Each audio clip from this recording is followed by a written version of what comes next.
दोस्तों, आज आप सुनेंगे रहस्य रोमांच की क्वीन अगाथा क्रिस्टी के नॉवल स्पार्कलिंग साइनाइड का चौथा और आखिरी भाग। अगर आपने इसके पहले के तीनों भाग अभी तक नहीं सुने हैं तो उनको सुनने के लिए ऊपर आई बटन पर क्लिक करें। तो आइए शुरू करते हैं स्पार्कलिंग साइनाइड का चौथा और आखिरी भाग। अध्याय 10। एंथनी ब्राउन ने वो कार्ड देखा जो लड़का पकड़े खड़ा था। फिर कंधे झटक कर बोला, ठीक है, उसे यहाँ ले आओ। जब कर्नल रेस अंदर आया तो एंथनी खिड़की के पास खड़ा था। उसने देखा उस लंबे ऊंचे फौजी किस्म के आदमी को जिसे उसने पहले भी देखा हुआ था, लेकिन अब कुछ सालों से नहीं। और ये एक ऐसा आदमी था जिसके बारे में वो काफी कुछ जानता था। रेस ने एक सांवले आदमी और आकर्षक बनावट वाले सिर को देखा।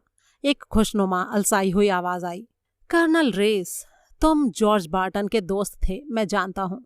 उस आखिरी शाम वो तुम्हारी काफी बातें करता रहा। लो, सिगरेट पियो। शुक्रिया, ये मैं जरूर लूंगा।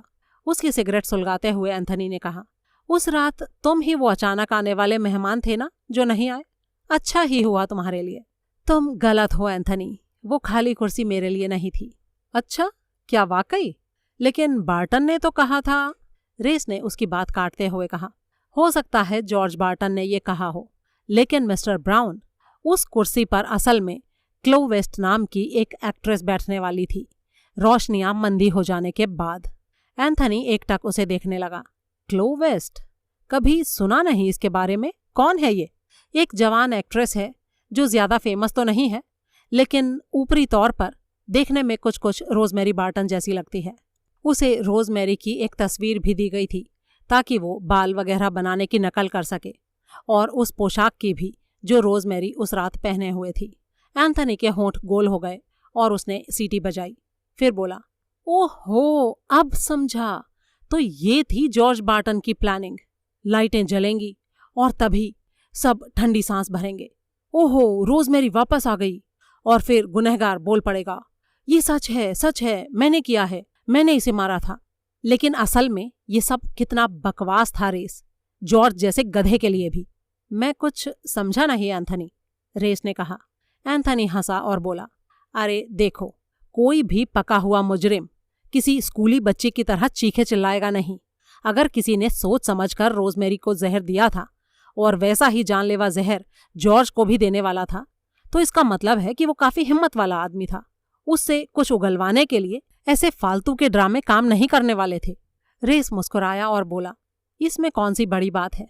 जरा याद करो, मैकबेथ जो एक पक्का मुजरिम था, पार्टी में बॉन्को के भूत को देखकर कैसे बिखर गया था। हाँ, मैकबेथ ने जो देखा वो सच में भूत था, बॉन्को के कपड़े पहनकर बेकार एक्टिंग करने वाला कोई एक्टर नहीं।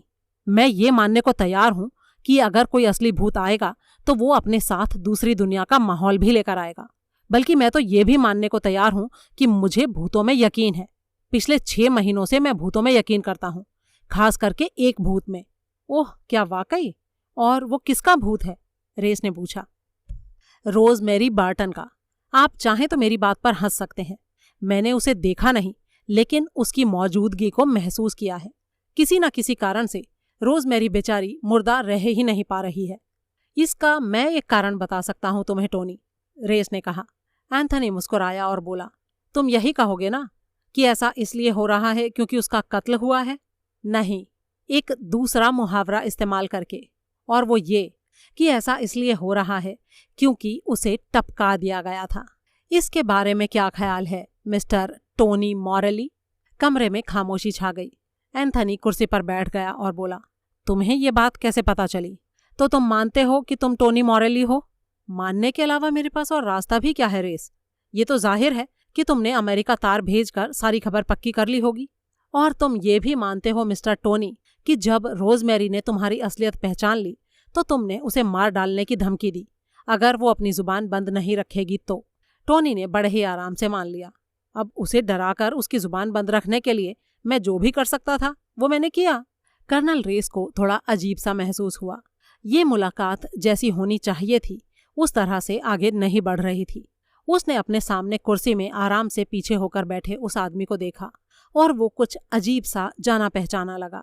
क्या मैं जो भी तुम्हारे बारे में जानता हूँ उसे दोहराऊं मॉरेली? हाँ जरूर, मुझे कोई आपत्ति नहीं है, टोनी ने बड़े ही आराम से कहा।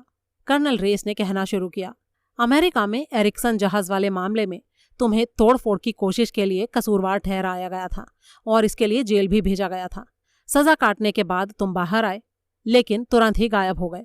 अगली बार तुम्हारा पता लगा जब तुम लंदन में क्लैरिजिस में ठहरे थे और खुद को एंथनी ब्राउन कहते थे। वहां तुमने लॉर्ड ड्रूबरीज के साथ जान पहचान कर ली और उसके जरिए कुछ और अहम हथियार बनाने वालों से मिले। तुम लॉर्ड के घर में ही ठहरे और उसका मेहमान होने की हैसियत से तुम्हें कई ऐसी चीजें दिखाई गईं जो तुम्हें कभी नहीं देखनी चाहिए थी।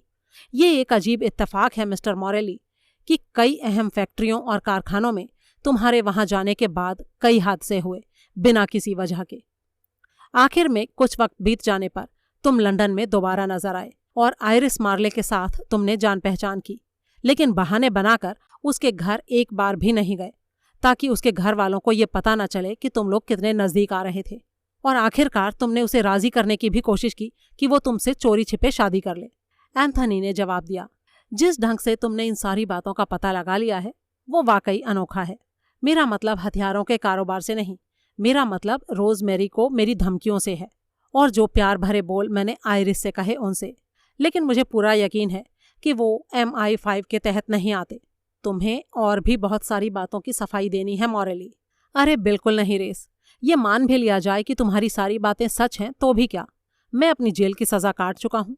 मेरे कुछ दोस्त हैं, मुझे एक लड़की से मोहब्बत हो गई है और मैं उससे शादी करना चाहता हूँ। इसमें मैंने कौन सा पाप किया है? रेस ने उसे घूरा और बोला, और अगर आयरिस मार्ले तुम्हारे बारे में सब कुछ जान जाए तो? एंथनी जोर से हंसा और बोला, सब कुछ जान जाए का क्या मतलब? तुम्हें लगता है कि रोजमेरी बार्टन मेरे गुनाह भरे अतीत के बारे में जानती थी, इसलिए मैंने उसे मार दिया।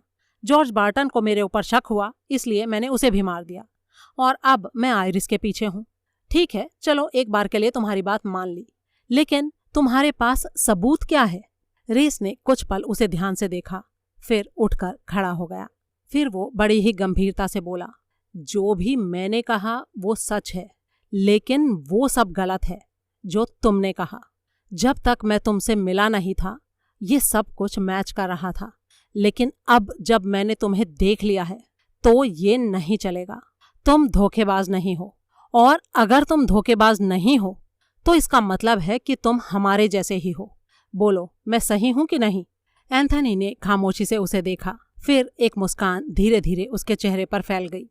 हाँ कर्नल, ये बात अजीब है कि अपने जैसों का कैसे पता चल जाता है, इसीलिए मैं तुमसे मिलने से बचता रहा था। मुझे डर था कि तुम तुरंत समझ जाओगे कि मैं कैसा हूँ, और मेरे काम के लिए ज़रूरी था कि कोई इस बात को समझ ना पाए। कल तक ये ज़रूरी था, और अब खुदा का शुक्र है कि शुरुआत हो चुकी है। हमने इंटरनेशनल तोड़फोड़ करने वालों को अपने जाल में जकड़ लिया है। मैं इस प्लान पर 3 साल से काम कर रहा हूँ, कभी किसी मीटिंग में जाकर, कभी मजदूरों के साथ आंदोलन करके, अपने लिए सही तरह का नाम कमाकर। आखिर में ये तय हुआ कि मैंने काफ़ी अहम काम किया है और मुझे जेल भेज दिया जाना चाहिए। अगर मुझे अपने आप को सच्चा साबित करना था तो मेरा काम असली जैसा लगना चाहिए था। जब मैं जेल से बाहर आया तो सब कुछ तेज़ी से होने लगा। सेंट्रल यूरोप से चलने वाला एक बहुत ही बड़ा इंटरनेशनल नेटवर्क। मैं उनका एजेंट बनकर ही लंदन आया और क्लैरिजिस में ठहरा। मुझे आदेश था कि मैं लॉर्ड ड्रूसबरी के साथ दोस्ती करूं। यही तरकीब थी बस। वो एक शौकीन आदमी है, और रोजमेरी से भी मैं अपने इसी आकर्षक आदमी वाले अवतार में मिला। अचानक जब मुझे ये पता चला कि वो जानती थी कि मैं अमेरिका में टोनी मॉरेली के नाम से जेल में था, तो मैं डर गया। असल में मैं रोजमेरी के लिए डर गया था। जिन लोगों के लिए मैं काम करता था वो बिना एक पल भी हिचके उसे मरवा देते अगर उन्हें पता चल जाता कि वो ये बात जानती थी। मैंने उसे डराकर खामोश करने की बहुत कोशिश की, लेकिन वो नहीं मानी। वो ज़्यादा समझदार टाइप की नहीं थी। तब मैंने सोचा कि उससे दूर हो जाना ही बेहतर होगा। और फिर एक दिन मैंने आयरिस को सीढ़ियों से नीचे उतरते देखा, और मैंने कसम खाई कि अपना काम खत्म होते ही मैं वापस आकर उससे शादी कर लूँगा। जब मेरे काम का ज़्यादा सक्रिय हिस्सा खत्म हो गया तो मैं वापस आ गया और आयरिस से मिला, लेकिन उसके घर से दूर ही रहा, क्योंकि मुझे पता था कि वो मेरे बारे में जानकारी इकट्ठी करना चाहेंगे और मुझे अभी कुछ और वक्त के लिए छिपकर रहना था। लेकिन मुझे आयरिस के लिए फ़िक्र होने लगी। वो बहुत ही बीमार और डरी हुई लगने लगी थी, और जॉर्ज बार्टन भी अजीब ढंग से पेश आ रहा था। मैंने जोर लगाया कि वो वहाँ से चली आए और मुझसे शादी कर ले, लेकिन उसने इनकार कर दिया। शायद वो ठीक थी और फिर मुझे इस पार्टी में बुला लिया गया। जब हम खाने के लिए बैठे तभी जॉर्ज ने बताया कि तुम आने वाले हो। मैंने जल्दी से कहा कि मेरी मुलाकात एक ऐसे आदमी से हो गई जिसे मैं जानता था और हो सकता था कि मुझे जल्दी जाना पड़े। असल में मैंने एक ऐसा आदमी देखा था जिसे मैं अमेरिका में जानता था। उसका नाम था मंकी कोलमैन। हालांकि उसे मैं याद नहीं था, लेकिन असल में मैं सच में तुमसे मिलने से बचना चाहता था। मेरा काम अभी पूरी तरह से खत्म नहीं हुआ था। और उसके बाद पता है क्या हुआ? जॉर्ज मर गया। मेरा उसकी या रोजमेरी की मौत से कोई सरोकार नहीं है रेस, और मैं ये भी नहीं जानता कि उनको किसने मारा है। मेरे ख्याल से या तो ये कोई वेटर रहा होगा या फिर मेज पर बैठे 5 लोगों में से कोई एक। वैसे मुझे लगता नहीं कि ये वेटर का काम हो सकता था, और उन 5 लोगों में से भी ना तो मैं था और ना ही आयरिस, तो बाकी बचे 3। उनमें से सैंड्रा फैराडे हो सकती है कातिल, या फिर स्टीफन फैराडे। लेकिन मेरे ख्याल से सबसे ज्यादा दाम रूथ लेसिंग पर लगाया जा सकता है। मुझे वही सबसे ज्यादा संभावित कातिल लगती है, लेकिन मुझे ये समझ में नहीं आता कि उसने ये किया कैसे होगा। दोनों हादसों के वक्त वो मेज पर इस तरह से बैठी थी कि शैंपेन के ग्लास से छेड़छाड़ कर पाना उसके लिए संभव नहीं था। और कल रात जो हुआ उसके बारे में मैं जितना सोचता हूँ उतना ही नामुमकिन लगता है कि जॉर्ज को जहर दिया गया, लेकिन फिर भी उसे जहर तो दिया गया था। और हाँ रेस, एक बात और है जो मुझे परेशान करती है। क्या तुम्हें ये पता चल गया कि वो बेनाम खत किसने लिखे थे? रेस ने इनकार में सिर हिलाया और बोला, नहीं, मुझे लगा था कि मुझे पता चल गया है, लेकिन मैं गलत था।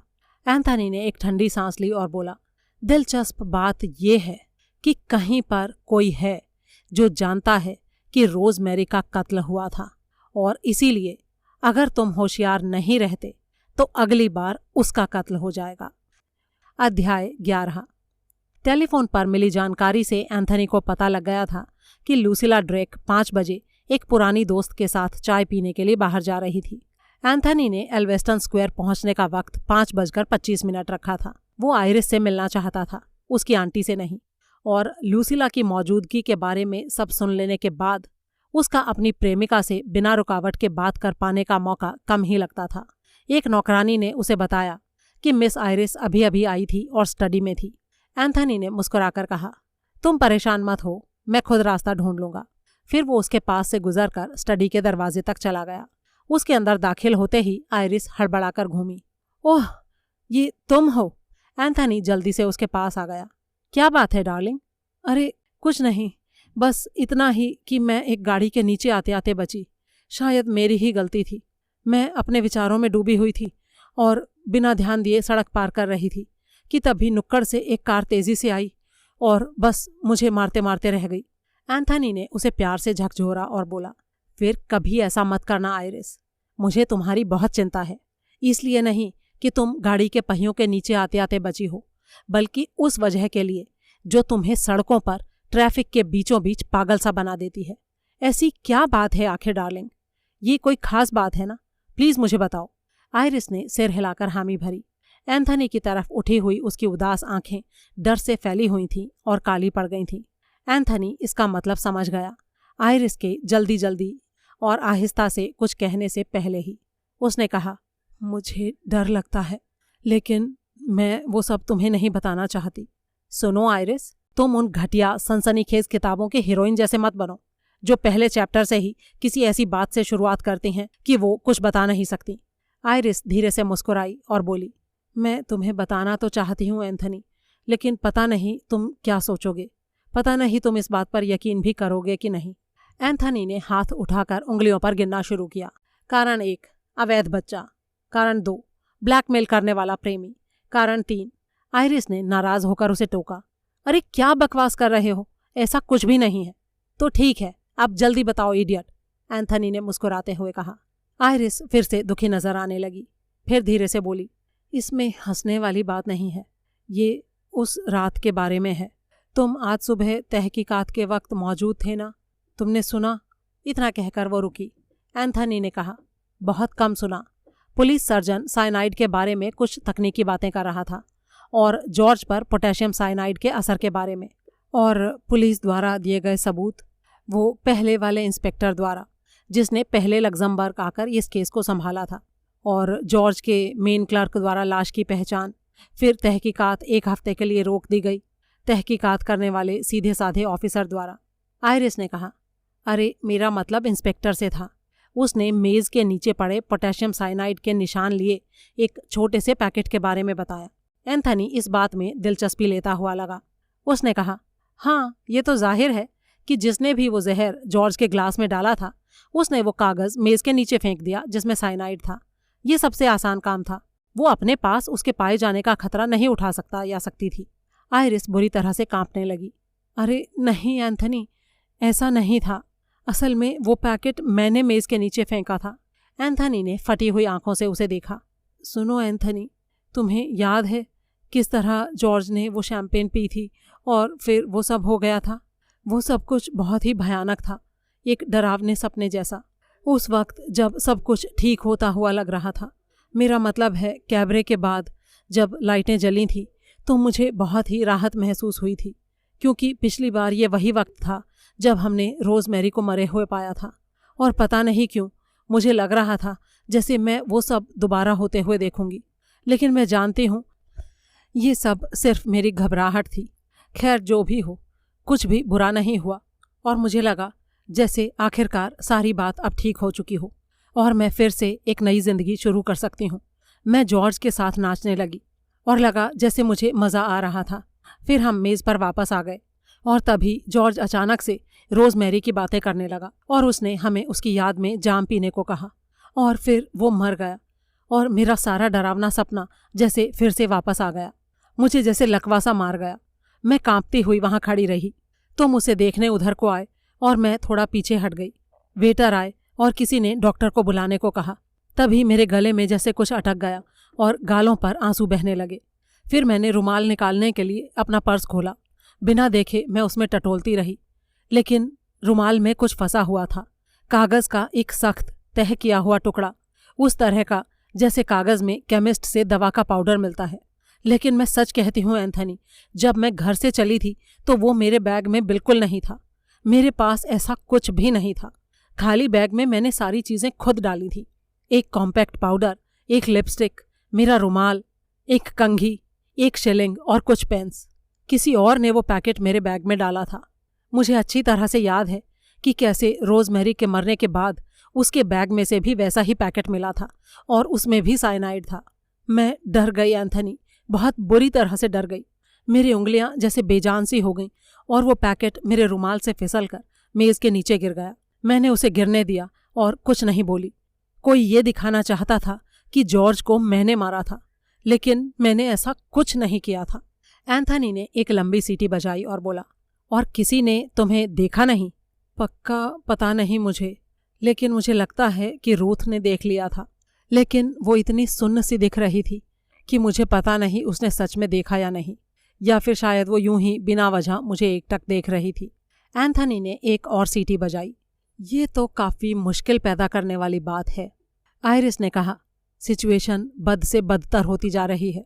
मुझे लगता है पुलिस वाले सब कुछ समझ जाएंगे। एंथनी ने कुछ सोचते हुए कहा, लेकिन हैरानी की बात यह है आयरिस कि उस पर तुम्हारी उंगलियों के निशान क्यों नहीं थे? पुलिस वाले पहला काम तो यही करते ना कि उसके ऊपर पड़े उंगलियों के निशानों को चेक करते। वो शायद इसलिए नहीं होंगे एंथनी कि मैंने उसे रुमाल में पकड़ा हुआ था, लेकिन उसे मेरे बैग में आखिर डाला किसने होगा? मेरा बैग पूरी शाम मेरे ही पास था। ये बात इतनी भी नामुमकिन नहीं है जितना तुम समझती हो आयरिस। जब कैबरे के बाद तुम डांस करने के लिए गईं तो तुमने बैग को मेज़ पर ही छोड़ दिया। हो सकता है किसी ने उस टाइम उसके साथ छेड़खानी की हो, और फिर और औरतें भी तो थीं। क्या तुम मुझे बता सकती हो कि क्लोक रूम में तुम लोग एक दूसरे के साथ कैसे पेश आई थीं? आयरिस ने सोचते हुए कहा, हम सब एक ही मेज़ पर चली गई थी, एक लंबी सी मेज़ जिसकी सतह शीशे की थी। हमने अपने बैग नीचे रख दिए थे और अपने चेहरों का मुआयना किया था। रूथ ने चेहरे पर पाउडर लगाया और सैंड्रा ने अपने बाल थपथपाए और उनमें एक पिन लगाया था, और मैंने अपना फॉक्स फर का केप उतारकर वहाँ तैनात औरत को थमा दिया था। और फिर मैंने देखा कि मेरे हाथ पर कुछ मैल लगा हुआ था और मैं वॉश बेसिन तक चली गई थी। क्या उस वक्त तुम्हारा बैग उस शीशे की मेज़ पर ही था? एंथनी ने पूछा। हाँ, मैंने वॉश बेसिन में हाथ धोए। तब तक मेरे ख्याल से रूथ अपने बालों को ही ठीक कर रही थी, और फिर सैंड्रा ने भी अपना क्लोक उतारकर उस लड़की को पकड़ा दिया। फिर वो शीशे तक वापस गई और रूथ ने आकर अपने हाथ धोए और मैंने मेज़ पर वापस जाकर अपने बालों को थोड़ा ठीक किया। तो इसका मतलब ये हुआ कि उन दोनों में से कोई भी तुम्हारे बिना देखे तुम्हारे बैग में कुछ भी डाल सकती थी। हाँ, डाल तो सकती थी, लेकिन मैं यकीन नहीं कर सकती कि रूथ या सैंड्रा ने ऐसी हरकत की होगी। और वैसे भी अगर वो रूथ थी तो उसने कहा क्यों नहीं कि उसने मुझे जहर फेंकते हुए देखा था। हाँ, तुम्हारी इस बात में दम है आइरिस। अगर रूथ ने जानबूझकर साइनाइड तुम्हारे बैग में रखा था तो वो पूरा ध्यान रखती कि तुम उसे फेंक ना पाओ। इसीलिए लगता है कि शायद ये काम रूथ का नहीं था। दरअसल वेटर पर ही सबसे ज्यादा दाम लगाया जा सकता है। अगर ये वेटर कोई अनजाना या नया होता तो हम आसानी से उन पर संदेह करके उनको पकड़ सकते थे, लेकिन हमारे सामने हैं गिसअप और पियरे, और वो इस सब से मेल नहीं खाते। आइरिस ने एक सांस ली और बोली, मुझे खुशी है कि मैंने तुम्हें सारी बात बता दी है। अब और कोई ये बात नहीं जान पाएगा ना? ये सिर्फ तुम्हारे और मेरे बीच ही रहेगी ना? एंथनी ने उसे थोड़ा शर्मिंदगी से देखा और बोला, ऐसा नहीं होने वाला है आइरिस। सच तो ये है कि तुम इसी वक्त मेरे साथ टैक्सी में इंस्पेक्टर कैंप के पास चल रही हो। हम इतनी बड़ी बात को छुपा नहीं सकते। अरे नहीं एंथनी, वो सोचेंगे कि कत्ल मैंने किया है। हाँ, बिल्कुल ठीक आइरिस, वो ऐसा ज़रूर सोचेंगे। अगर उन्हें बाद में ये पता चले कि तुम ये सारी बातें उनको बिना बताए चुपचाप बैठी रहीं तो तब तुम्हारी कोई भी दलील काम नहीं आएगी।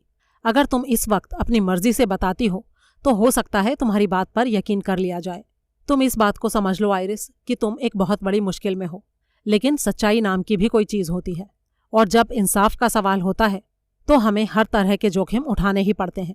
हम इसी वक्त कैंप के पास जा रहे हैं, समझी तुम? अपनी मर्जी ना होते हुए भी आइरिस एंथनी के साथ बाहर हॉल तक आई। फिर वो बोला, हम स्क्वायर के आखिरी किनारे से टैक्सी लेंगे। वो जैसे ही हॉल के दरवाजे की तरफ बढ़े, घंटी बजी और उन्होंने उसे बेसमेंट में बजते हुए सुना। आइरिस चिल्लाकर बोली, ओह, मैं भूल गई थी, ये रूथ है। वो दफ्तर से जब अंतिम संस्कार का इंतजाम करने निकली थी तो यहीं आ रही थी। अंतिम संस्कार परसों है। मुझे लगा कि लूसीला आंटी के बाहर रहते हुए हम चीज़ों को ज़्यादा अच्छी तरह से निपटा सकेंगे। आंटी सब चीज़ों को इतना उलझा देती है। एंथनी ने आगे बढ़कर दरवाज़ा खोला। रूथ काफ़ी थकी हुई और अस्त व्यस्त सी लग रही थी। वो एक बड़ा सा अटैची केस पकड़े थी। माफ़ करना, मैं थोड़ा लेट हो गई, लेकिन ट्यूब में आज बहुत भीड़ थी और फिर मुझे 3 बसों का इंतज़ार करना पड़ा। एक भी टैक्सी नज़र नहीं आ रही थी। एंथनी ने सोचा कि इस तरह से माफ़ी मांगना काबिल रूथ के स्वभाव जैसा नहीं था। ये एक और संकेत था इस बात का कि जॉर्ज की मौत उसकी इतनी भयंकर कुशलता को हिला देने में भी कामयाब हो गई थी। आइरिस ने एंथनी से कहा, अब मैं तुम्हारे साथ नहीं चल सकती एंथनी, रूथ और मुझे बहुत सारे काम करने हैं। एंथनी ने सख्ती से कहा, नहीं आइरिस, मेरे ख्याल से ये काम ज़्यादा ज़रूरी है। मुझे अफसोस है मिस लेसिंग आइरिस को इस तरह से ले जाने का, लेकिन ये काम वाकई बहुत ज़रूरी है। रूथ ने जल्दी से कहा, कोई बात नहीं मिस्टर ब्राउन, जब मिसेस ड्रेक आ जाएंगी तो मैं उनके साथ मिलकर सब संभाल लूँगी। आप तो जानते ही हैं मैं उनको काफ़ी अच्छी तरह से संभाल लेती हूँ। एंथनी ने तारीफ भरे स्वर में कहा, मुझे यकीन है कि तुम किसी को भी अच्छी तरह से संभाल सकती हो मिस लेसिंग। अच्छा आइरिस, क्या तुम मुझे कोई खास पॉइंट्स बताना चाहोगी? रूथ ने पूछा। नहीं, ऐसा कुछ नहीं है रूथ, मैंने ये सब मिलकर करने का सुझाव इसलिए दिया था क्योंकि आंटी लूसीला हर 2 मिनट में अपना फैसला बदल लेती है और मुझे लगा था कि ये करना तुम्हारे लिए मुश्किल होगा। तुम्हें इतना कुछ काम करना पड़ रहा है। सच में मुझे इस बात की जरा भी परवाह नहीं कि दफन का काम कैसे होता है। लूसीला आंटी को ये पसंद है। लोगों को दफनाना तो पड़ता ही है, लेकिन उसे लेकर तमाशा करना मुझे बिल्कुल पसंद नहीं है। आखिर मरने वालों को इससे कोई फ़र्क थोड़ा ही पड़ता है। वो तो इस सब से दूर चले ही जाते हैं। मरने वाले वापस नहीं आते कभी। रूथ ने कोई जवाब नहीं दिया और आइरिस ने अजीब ढंग से चुनौती देते हुए दोहराया, मरने वाले कभी वापस नहीं आते। एंथनी उसे खुले दरवाजे से खींचते हुए बोला, अब चलो भी। स्क्वायर के साथ साथ धीरे धीरे चलती हुई एक टैक्सी आई। एंथनी ने उसे बुलाया और आइरिस को अंदर बैठा दिया। ड्राइवर को स्कॉटलैंड जाने का आदेश देकर वो बोला, हाँ तो अब बताओ, तुम्हें क्या लगता था कि हॉल में कौन था जो तुम्हें ये बात बोलनी बहुत ज़रूरी लगी कि मरे हुए लोग वापस नहीं आते? अरे ऐसा कुछ नहीं है एंथनी, मुझे बस दफन की रस्म से नफरत है, इसलिए मैंने ऐसा कहा। एंथनी ने एक गहरी सांस ली और बोला, लगता है ज़रूर मेरे अंदर कोई साइकिक पावर्स हैं। अध्याय 12। संगमरमर की सतह वाली एक छोटी सी गोल मेज पर 3 आदमी बैठे थे। कर्नल रेस और इंस्पेक्टर केम्प चाय पी रहे थे। एंथनी कॉफ़ी पी रहा था। एंथनी की शिनाख्त के बारे में काफ़ी मेहनत से खोजबीन करने के बाद इंस्पेक्टर केम्प उसे अपना साथी मानने के लिए आखिरकार राजी हो गया था। अपनी चाय में शुगर क्यूब डालते हुए इंस्पेक्टर ने कहा, सच पूछो तो मुझे लगता है इस केस में कभी भी मुकदमा नहीं चल पाएगा। हमें कभी सबूत नहीं मिलेंगे। जिस इकलौते सबूत के हमें मिलने की उम्मीद थी वो था उन 5 में से किसी एक के साइनाइड को खरीदने या छूने का सबूत, लेकिन इसमें मैं नाकामयाब रहा। अब तो ये केस वैसा ही केस बन जाएगा जहां पर आप जानते तो हैं कि ये काम किसने किया, लेकिन उसे साबित नहीं कर सकते। एंथनी ने उसे दिलचस्पी से देखते हुए पूछा, तो इसका मतलब आप जानते हैं कि कत्ल किसने किया? हाँ, मुझे अपने मन में पक्का यकीन है, लेडी अलेक्जेंड्रा फैराडे। और ऐसा सोचने के पीछे कारण क्या है? असल में कई कारण हैं। एक तो वो पागलपन की हद तक ईर्ष्यालु किस्म की है, और फिर तानाशाही चलाने वाली भी।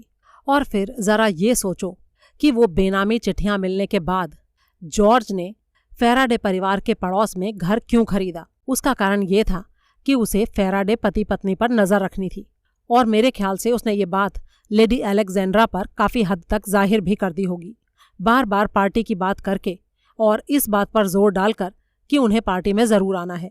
अब वो इंतज़ार करके पता लगाने वालों में से नहीं है, एक नंबर की तानाशाह औरत है, और इसीलिए उसने जॉर्ज को तुरंत खत्म कर दिया। अब तुम कहोगे कि ये सब सिर्फ अनुमान है, लेकिन मैं कहूँगा कि जिस एक इकलौते इंसान को मिस्टर बार्टन के गिलास में कुछ गिराने का मौका मिल सकता था, वो सिर्फ उसके दाईं तरफ बैठी औरत ही हो सकती थी। वो बात ठीक है कि किसी ने उसे ऐसा करते देखा नहीं, लेकिन वो इतनी चालाक है कि उसने किसी तरह से इस काम को सबकी नज़रें बचाकर कर लिया होगा। रेस खांसा और उसने अपनी पाइप निकालकर उसे फिर से भरना शुरू कर दिया। फिर वो बोला, एक छोटा सा नुक्ता है केम्प। चलो मान लिया कि लेडी अलेक्जेंड्रा तानाशाह थी, तानाशाह है, बहुत ईर्ष्यालु है और अपने पति से बहुत प्यार करती है, और मान लिया कि वो हत्या करने से भी चूकेगी नहीं। लेकिन क्या तुम्हें लगता है कि वो इस टाइप की है कि फंसाने वाला सबूत एक लड़की के पर्स में डाल दे, एक बेगुनाह लड़की के जिसने कभी उसका कोई नुकसान नहीं किया? क्या ये बात किडरमिंस्टर परिवार के असूलों से मेल खाती है? इंस्पेक्टर केम्प बेचैनी से अपनी कुर्सी में कसमसाया, लेकिन उसने कोई जवाब नहीं दिया। बात को बदलने के ख्याल से वो एंथनी की तरफ मुड़ा और बोला, वैसे मिस्टर ब्राउन, प्लीज़ बुरा मत मानना, मैं तुम्हें अभी भी उसी नाम से बुला रहा हूँ। मैं तुमसे ये कहना चाहता हूँ कि जिस तरह तुरंत तुम मिस मार्ले को उसकी वो कहानी सुनाने के लिए यहाँ ले आए, उसके लिए मैं तुम्हारा शुक्रगुजार हूँ। एंथनी ने जवाब दिया, अरे मुझे तो ऐसा करना ही था। अगर मैं उस वक्त नहीं लाता तो शायद बाद में वो कभी नहीं आती। वो काफ़ी घबराई हुई है। मेरे ख्याल में ये बहुत ही नेचुरल बात है। हाँ, ऐसा होना नेचुरल तो है, इंस्पेक्टर ने कहा, और मेरे ख्याल से हमने उसके दिलो दिमाग को काफ़ी राहत दी और वो खुशी खुशी घर चली गई। एंथनी ने जवाब दिया, हाँ, अब उम्मीद है कि दफन की रस्म के बाद वो कुछ समय के लिए गांव चली जाएगी। मेरे ख्याल से 24 घंटे की शांति और आंट लूसिला की बकबक से दूर रहना उसके लिए फायदेमंद होगा। रेस ने बड़े ही अर्थपूर्ण अंदाज से कहा, लूसिला आंटी की तेज जुबान के अपने फायदे भी हैं। कैंप मुस्कुराया और बोला, अरे ये तो अच्छा है कि मैंने उसके बयान की शॉर्ट हैंड में कॉपी बनवाने का नहीं सोचा। अगर मैं ऐसा करता तो बनाने वाला बेचारा हाथ दुखने के कारण इस वक्त हॉस्पिटल में होता। एंथनी ने एक ठंडी सांस लेते हुए कहा, खैर तुम्हारी ये बात तो सही है इंस्पेक्टर कि ये केस कभी अदालत तक नहीं पहुंचेगा, लेकिन ये तसल्ली बख्श बात नहीं हुई।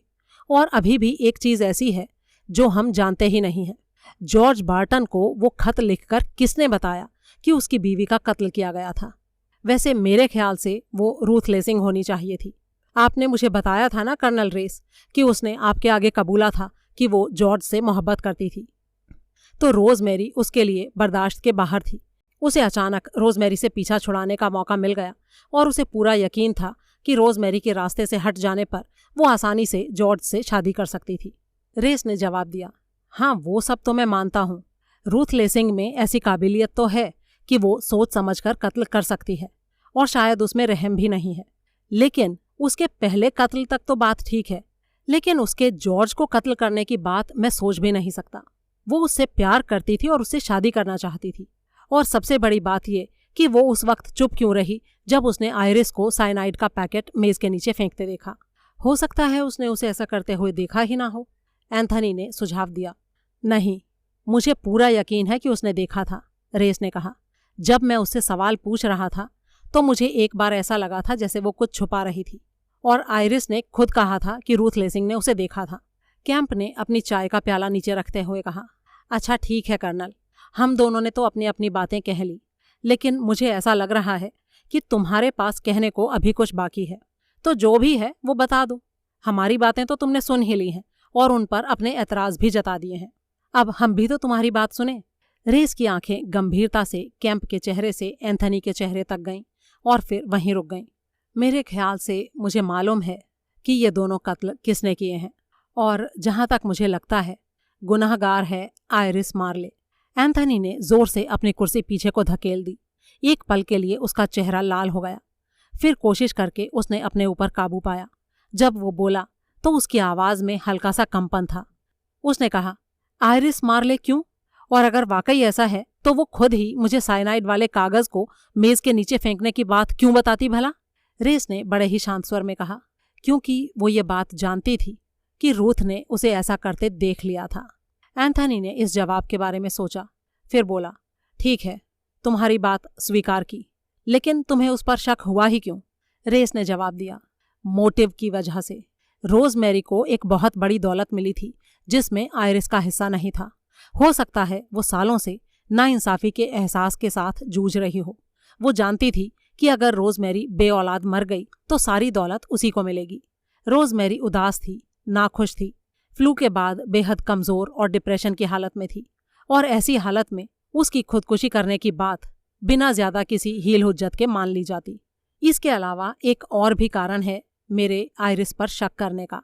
ये काफी दूर की कौड़ी है वैसे, और ये कौड़ी है Victor Drake. Victor Drake? Anthony हैरानी से उसे ताकते हुए बोला, हाँ, विक्टर ड्रेक।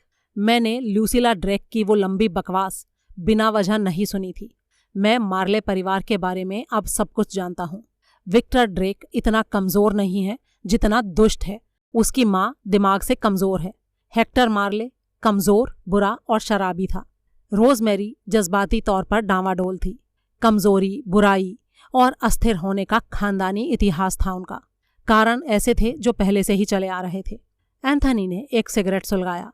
तो क्या तुम ये नहीं मान सकते रेस कि एक कमजोर या खराब डाली पर भी एक अच्छा फूल आ सकता है? और क्या मेरी बात की कोई अहमियत नहीं है रेस? मैं आयरिस से प्यार करता हूँ। मेरे ख्याल से तुम यही सोच रहे होंगे ना कि जब जॉर्ज ने उसे वो खत दिखाए तो वो घबरा गई और उसने जॉर्ज को मार डाला। तुम्हें ऐसा ही लगता है ना रेस? हाँ, मुझे ऐसा ही लगता है एंथनी। और फिर उसने जॉर्ज के शैंपेन के ग्लास में जहर कैसे मिलाया? ये बात मैं नहीं जानता, एंथनी ने थोड़ा गुस्से से कहा। चलो, शुक्र है कि कुछ तो ऐसा है जो तुम नहीं जानते।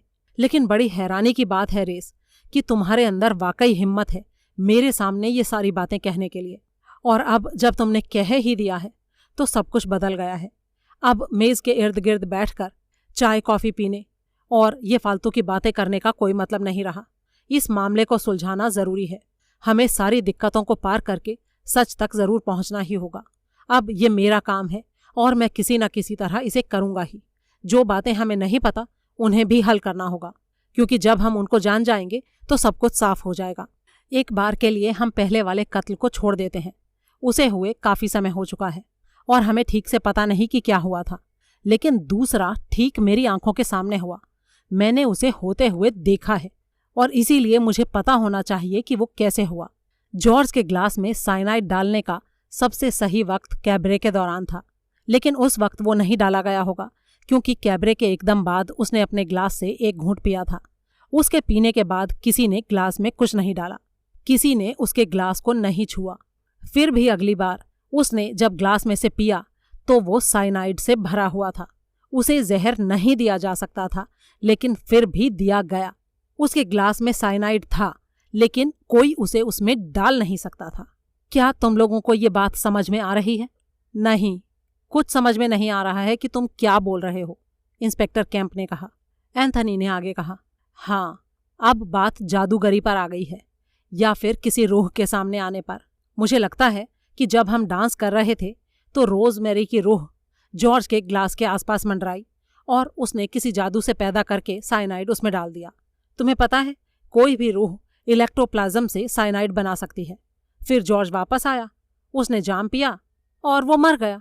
कैंप और रेस दोनों ने हैरानी से एंथनी की तरफ देखा। उसने हाथों से अपना सिर पकड़ रखा था। ऐसा लग रहा था जैसे उसे बेहद मानसिक पीड़ा हो रही हो।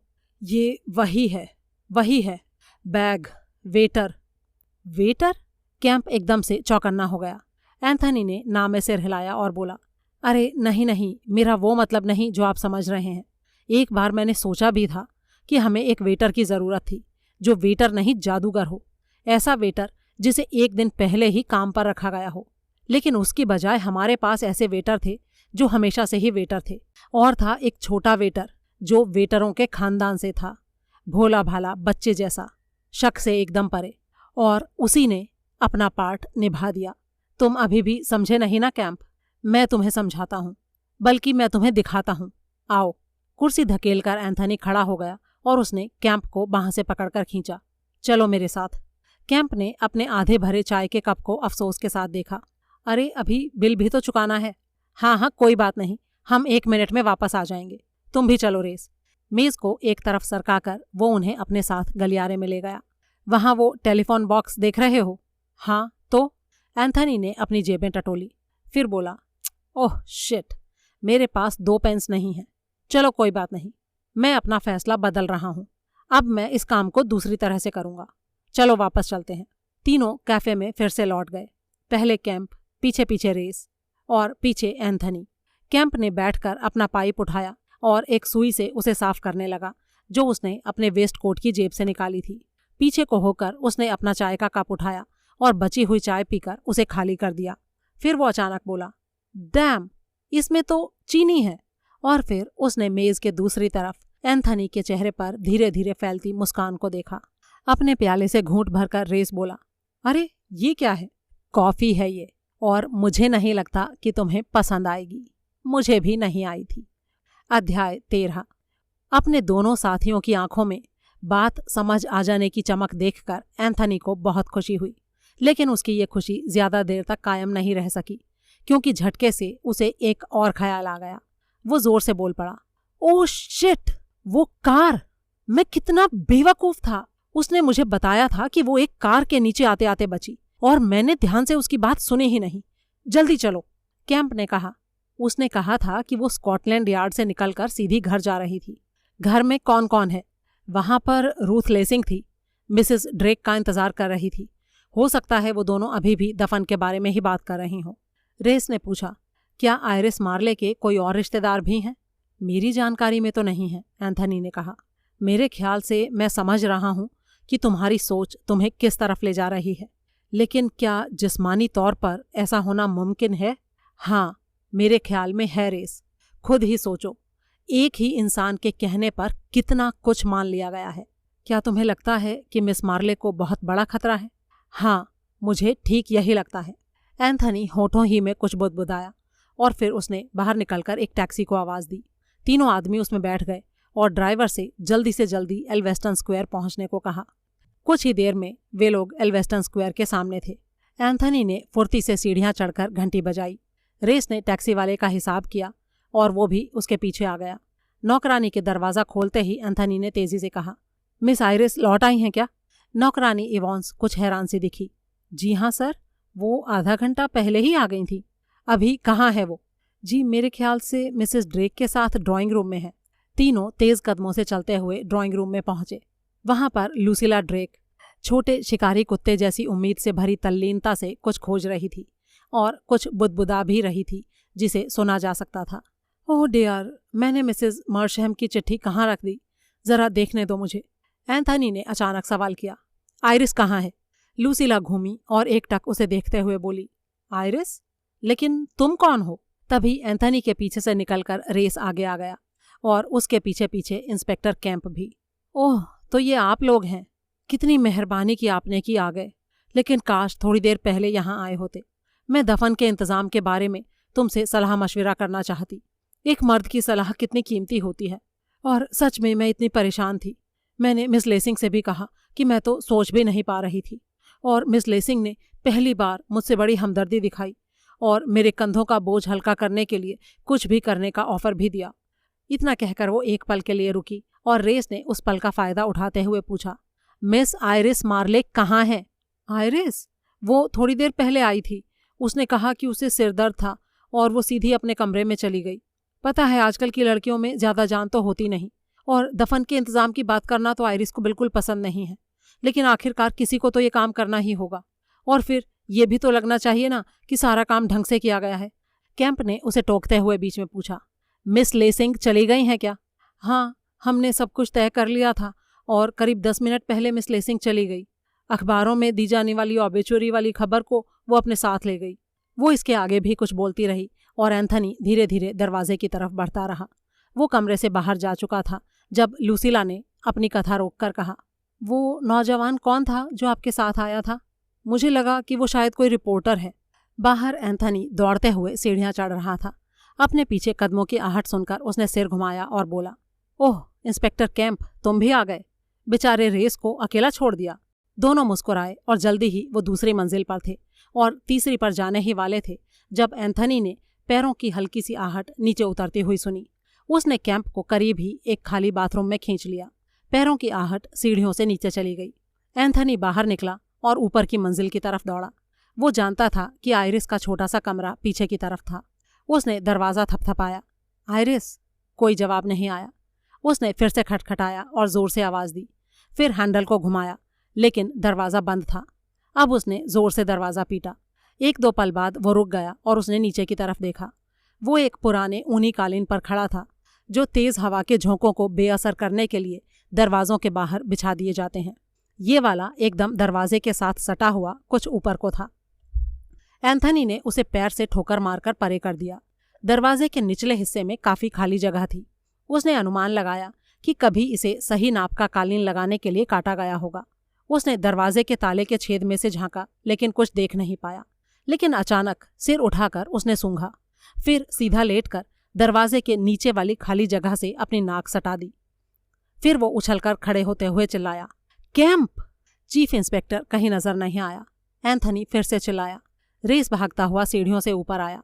एंथनी ने उसे बोलने का मौका दिए बिना ही कहा, गैस की स्मेल है, बहुत तेजी से निकल रही है, हमें दरवाज़ा तोड़ना पड़ेगा। रेस की कदकाठी ताकतवर थी। उसने और एंथनी ने जल्दी ही दरवाजे को तोड़ दिया। एक पल के लिए वो पीछे हटे। फिर रेस ने कहा, वो वहाँ है, फायरप्लेस के पास। मैं अंदर घुसकर खिड़की तोड़ता हूँ, तुम उसे लेकर आओ। आइरिस मार्ले गैस से जलने वाली आग के पास लेटी हुई थी। उसका मुंह और नाक उसी तरफ थे जिधर से गैस निकल रही थी। 1 मिनट बाद ही एंथनी और रेस ने बेहोश लड़की को बाहर के फर्श पर लिटा दिया, गलियारे की खिड़की से आती तेज हवा के बीच। रेस ने कहा, मैं इसे ठीक करने की कोशिश करता हूँ, तुम जल्दी से डॉक्टर को लेकर आओ।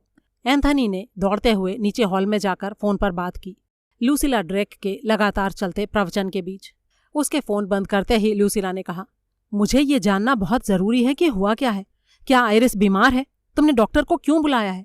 एंथनी ने जवाब दिया, वो अपने कमरे में थी, दरवाजे का ताला बंद था, उसका सिर गैस वाली अंगीठी में था और गैस पूरी खुली हुई थी। मिसेस ड्रेक जोर से चिल्लाई, आइरिस ने खुदकुशी कर ली? मैं यकीन नहीं कर सकती, मैं नहीं मानती ये बात। एंथनी के चेहरे पर मुस्कान की एक छाया लौट आई। उसने बड़े ही आराम से कहा, आपको यकीन करने की ज़रूरत नहीं है, क्योंकि ये सच नहीं है। अध्याय 14। और अब मेहरबानी करके क्या तुम मुझे सब कुछ बताओगे टोनी? आइरिस सोफे पर लेटी हुई थी और लिटिल प्रायर्स की खिड़कियों के बाहर नवंबर की तेज धूप खिली हुई थी। एंथनी ने सामने खिड़की की चौखट पर बैठे रेस की तरफ देखा और बड़े ही लुभावने अंदाज से हंसा। मुझे ये मानने में बुरा नहीं लग रहा आइरिस कि मैं इसी घड़ी का इंतजार कर रहा था। अगर मैं जल्दी ही किसी को ये नहीं बताऊंगा कि मैं कितना अक्लमंद हूं तो मैं फट जाऊंगा। अब मैं बेशर्मी से अपनी तूती बजाऊंगा ताकि सही मौकों पर रुक रुक कर तुम ये कह सको, ओह एंथनी तुम कितने अक्लमंद निकले, या फिर ओह टोनी तुमने तो कमाल ही कर दिया, या फिर ऐसा ही कुछ और। तो चलो अब शुरू करते हैं अपना नाटक। ये देखो, अपने आप में ये सारी बातें बहुत ही आसान दिखती थी। मेरा मतलब है कि देखने में ये कॉज एंड इफेक्ट वाला मामला लगता था। रोजमेरी की मौत, जिसे उस वक्त खुदकुशी मान लिया गया था, असल में खुदकुशी नहीं थी। जॉर्ज को शक हो गया, वो खोज करने लगा, लेकिन कातिल को बेनकाब करने से पहले ही उसका भी कत्ल हो गया।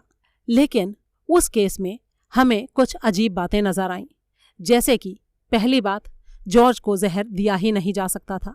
दूसरी बात, उसके बाद भी जॉर्ज को जहर दिया गया था। तीसरी बात, जॉर्ज के ग्लास को किसी ने नहीं छुआ था। और चौथी बात, जॉर्ज के ग्लास के साथ फिर भी छेड़छाड़ की गई थी। असल में मैं एक जरूरी बात पर ध्यान नहीं दे पाया था, अलग अलग मिल्कियत। जॉर्ज का कान है क्योंकि वो उसके सिर के साथ लगा हुआ है और बिना ऑपरेशन के हटाया नहीं जा सकता। लेकिन जॉर्ज की घड़ी कहने से मेरा मतलब सिर्फ उस घड़ी से है जो जॉर्ज ने पहनी हुई है।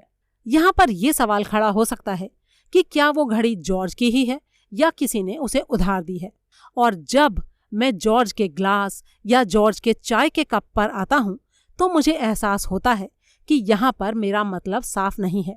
मेरा मतलब सिर्फ उस ग्लास या कप से है जिसमें से वो हाल ही में पीता रहा है और जिसमें ऐसी कोई बात नहीं है जो उसे उसी डिजाइन के दूसरे ग्लासों या कपों से अलग कर सके।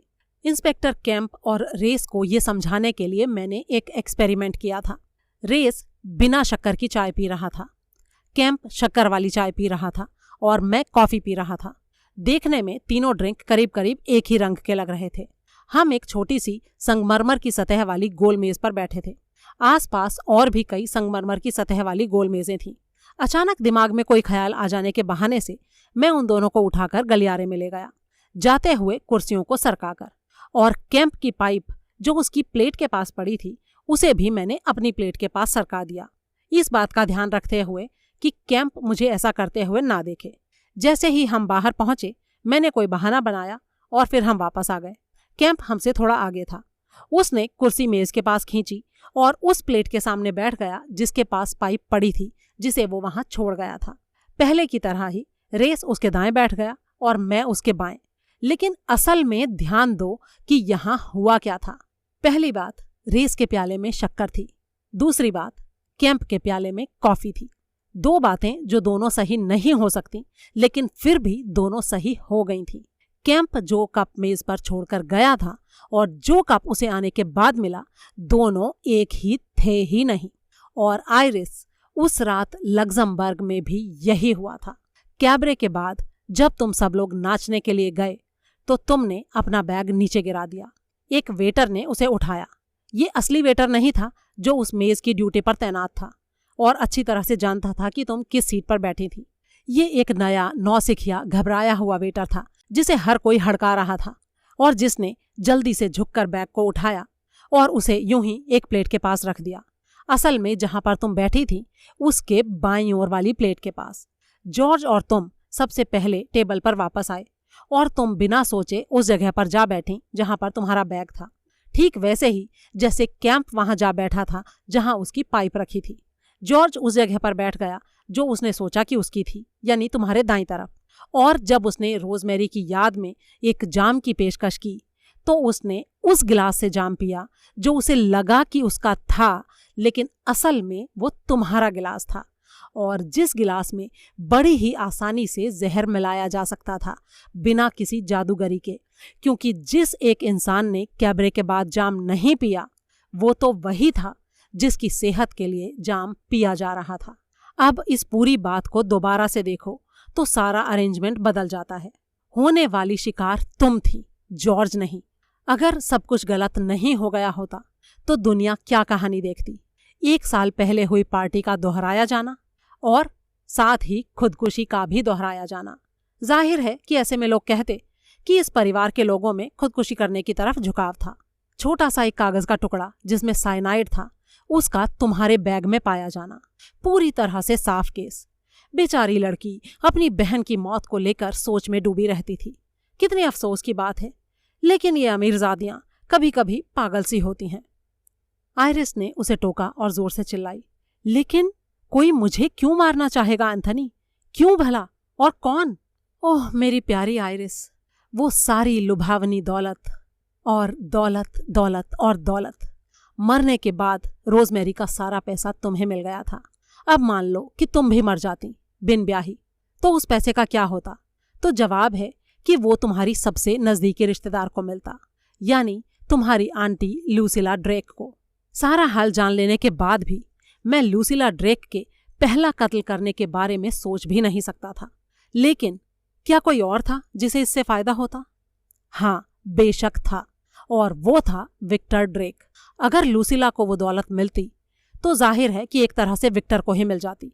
वो हमेशा से अपनी माँ के ऊपर अपनी मर्जी चलाने में कामयाब रहा था, और विक्टर को पहले कातिल के रूप में देखने में मुझे कोई दिक्कत नहीं थी।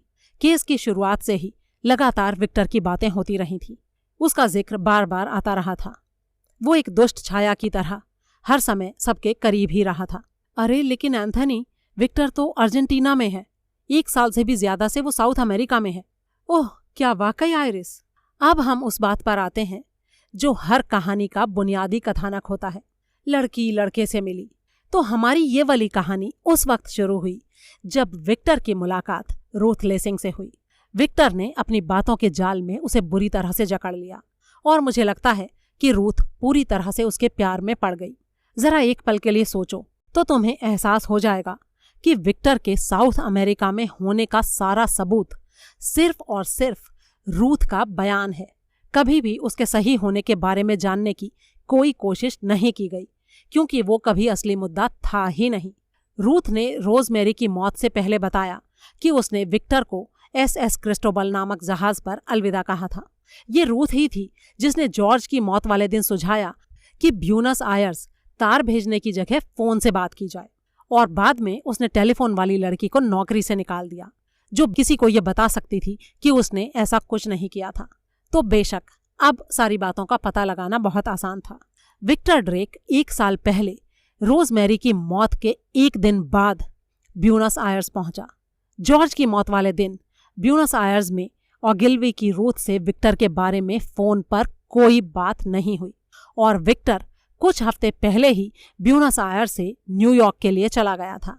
उसके लिए बहुत ही आसान था किसी एक दिन अपने नाम से एक तार भेज देना, पैसों के लिए तकाजा करने वाला तार, जो इस बात का सबूत था कि वो उस जगह से हजारों मील दूर था, जबकि असल में वो लग्जमबर्ग में हमारी मेज के साथ वाली मेज पर बैठा था, एक सुनहरे बालों वाली लड़की के साथ जो इतनी भी बेवकूफ नहीं थी जितनी वो बन रही थी।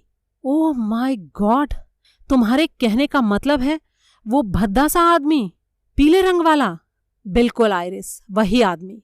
धब्बेदार पीली रंगत और सुर्ख लाल आंखें बना लेना बहुत ही आसान होता है, और इन बातों से एक आदमी की शक्ल सूरत में बहुत ज्यादा फर्क नजर आने लगता है।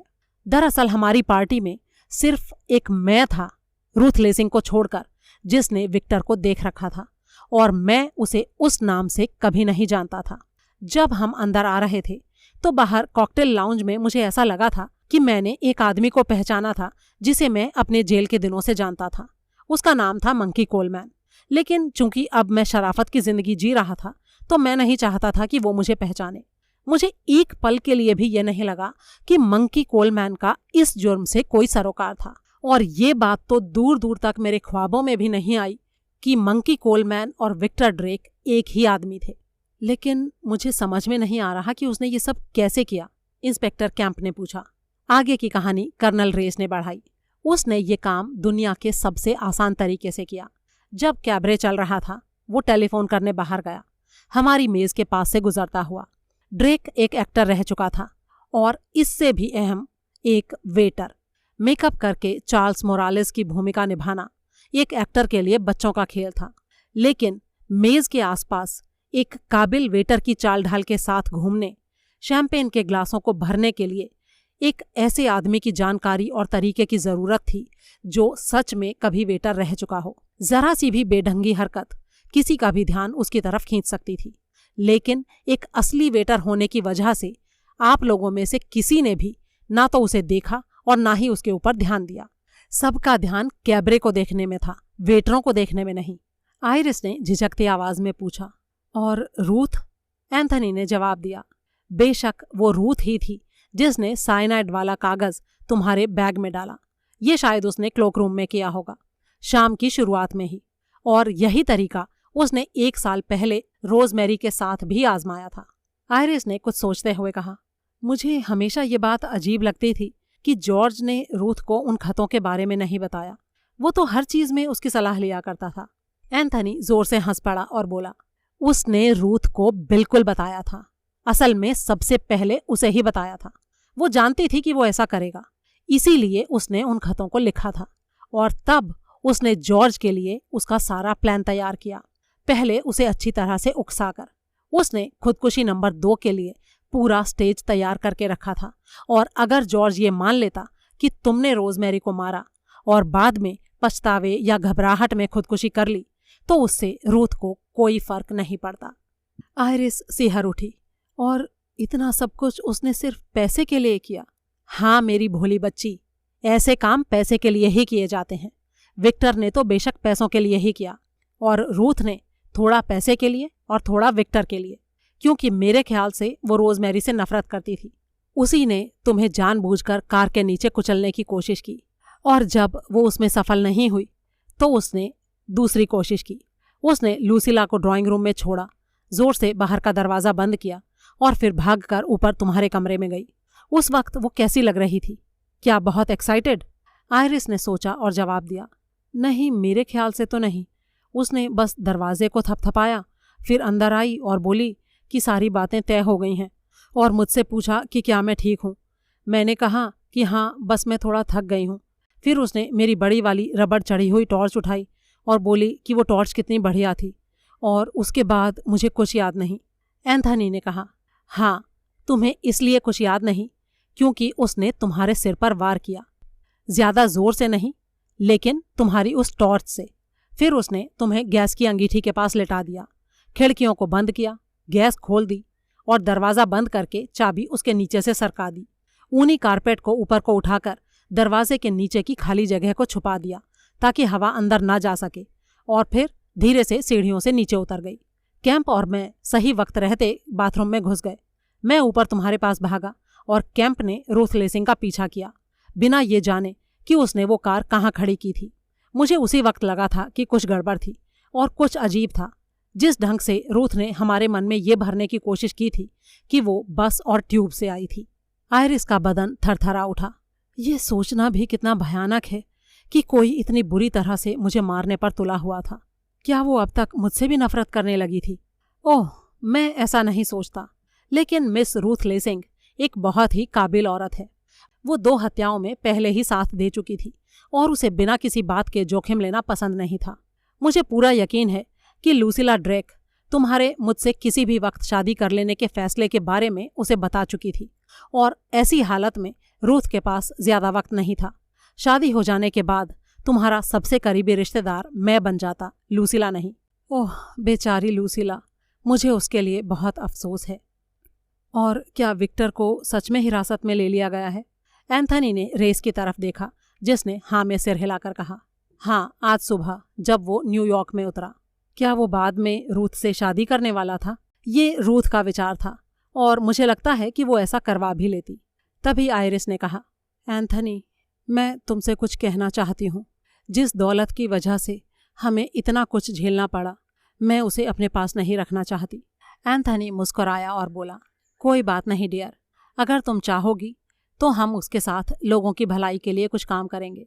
जिंदा रहने के लिए मेरे पास काफ़ी पैसा है और अपनी बीवी को आराम से रखने के लिए भी।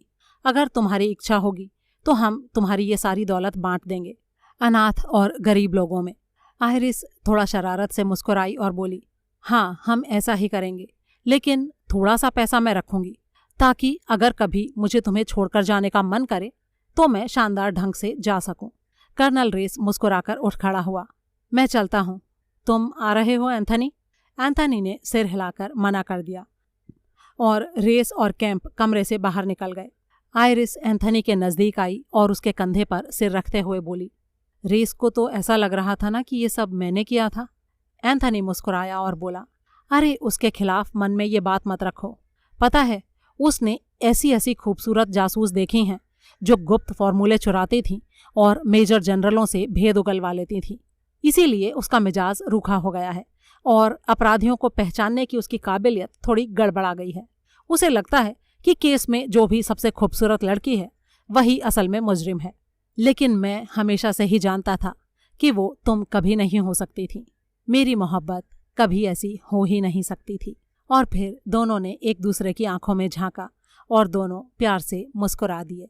दोस्तों, ये कहानी आपको कैसी लगी इसके बारे में अपनी राय शेयर ज़रूर करें और प्लीज़ वीडियो को ज़्यादा से ज़्यादा शेयर ज़रूर करें। जल्दी ही एक और कहानी के साथ फिर मिलेंगे, तब तक के लिए अलविदा।